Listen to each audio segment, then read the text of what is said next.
Viens sauver ce pauvre bug. C'est vraiment gras. Être élevé par le roi, c'est comme un cochon. Même la respiration est très difficile. Il y a quelques jours, Violette, la fille talentueuse du roi, chantait, car le roi ne s'est pas baigné depuis de nombreuses années. Soudain, une puce sortit de son corps. Il a frappé le côté gauche, puis a encore frappé le droit, mais il ne pouvait pas frapper. À ce moment, l'une puce s'arrêta de nouveau sur le dos de sa main. Il allait utiliser sa main droite pour frapper le bug. Le scarabée sauta à nouveau dans sa main droite. Ainsi, la puce est devenue l'animal de compagnie du roi. Il s'est poignardé un doigt. Ensuite, utilisé une loupe pour le regarder manger.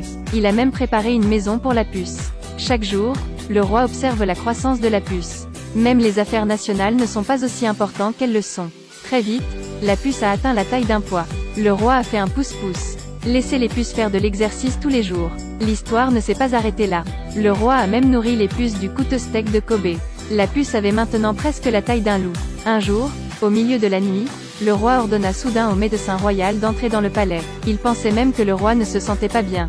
Mais le roi parla précipitamment. Pas moi, mais ça. Le docteur regarda le monstre devant lui, directement menacé de peur. Mais le roi ordonna. Il a donc dû emboîter le pas. Le médecin a découvert que la puce avait des problèmes respiratoires. Mais avant le traitement, la puce ne respirait plus. Le roi était profondément attristé. Il a également ordonné au médecin de ne pas en parler à l'extérieur. Violet a également atteint l'âge du mariage. Le roi lui a demandé quel genre d'homme elle voulait épouser. Violet a dit qu'elle voulait épouser un homme beau et fort. Lorsque le roi entendit cela, il sourit et dit à sa fille. Il organisera un concours pour lui choisir un mari. Mais le roi ne voulait pas marier Violet à quelqu'un d'autre. Alors il a eu une idée folle. Qui peut deviner de quelle peau d'animal il s'agit? Alors le roi acceptera de marier sa belle Violet à cette personne. Cela a également attiré de nombreux jeunes à essayer. La première personne vient de toucher cette peau. Il a immédiatement dit que c'était de la peau de porc. Le roi a ri et a dit « C'est faux ». La deuxième personne est une personne avec une expression très stricte. Il a utilisé une loupe pour mieux voir, et dit que c'est l'écorce d'un arbre. L'image des yeux de Violet était un peu inquiète. Mais le roi dit « Toujours pas vrai ». Après avoir écouté, elle était moins inquiète.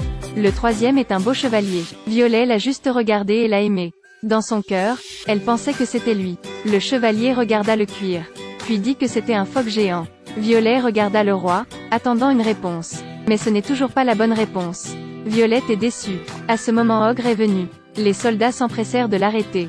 Mais le roi dit « Tout le monde a le droit de deviner, alors laissez-le participer ». Violet le regarda avec horreur. Il s'approcha du morceau de cuir et le renifla. Ensuite, dites la réponse. C'est la peau de la puce. Le roi ne s'y attendait pas. Il a deviné correctement. Violet se tenait à côté d'elle, déçue par son cœur. Elle a pensé à vivre avec lui dans le futur.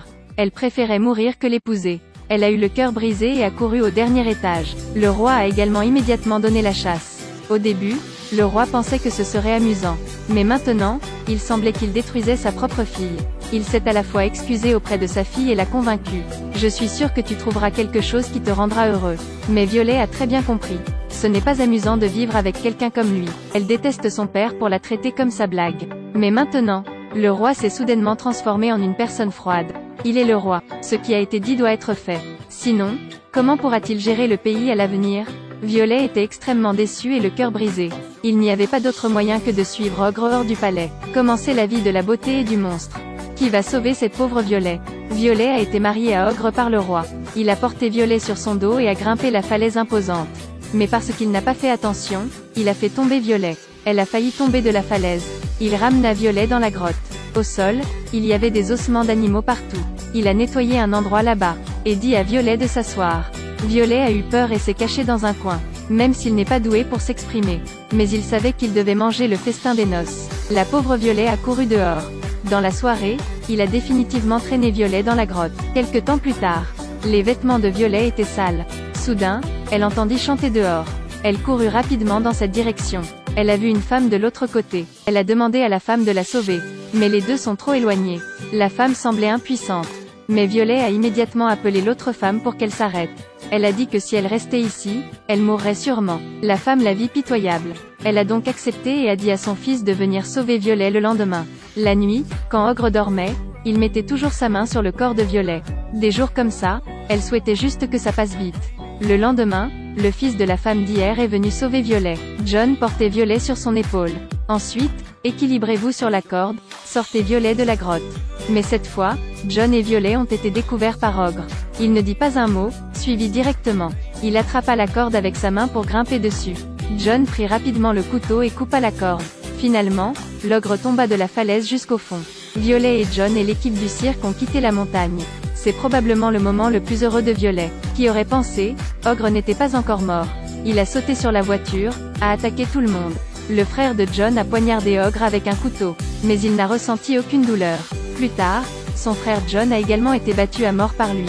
Violet paniquée a pris le couteau. Après cela, elle, avec sa mère et son fils John, s'est enfuie. Mais Ogre les rattrapa rapidement. Jean but une gorgée de vin et emporta le flambeau avec lui. Ensuite, démontrait l'habileté de souffler du feu. Mais la peau de l'ogre était trop épaisse et non affectée. Puis il pressa John au sol. La mère a vu cela et a couru pour aider son fils.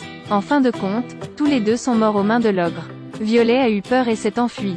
Mais elle s'est précipitée dans une grotte sans aucune issue. Ogre a rapidement chassé après. À ce moment, Violet se leva bravement. Mettez activement votre main devant la poitrine d'Ogre. Puis elle se pencha sur lui. Ogre vit Violette si tendrement. Toute colère était partie. Il a même demandé à Violet de s'asseoir sur son épaule. Quand Violet lui a grimpé dessus, soudain sortit le couteau, et attaqué l'ogre par derrière. À la suite de cela, Violet a ramené la tête de l'ogre au palais. Le roi vit sa fille si échevelée. Dans son cœur, il ressentait un profond regret. Puis s'est immédiatement agenouillé pour s'excuser. Finalement, il a donné le trône à Violet. L'histoire se termine ici. Pensez-vous que le roi l'a bien fait ?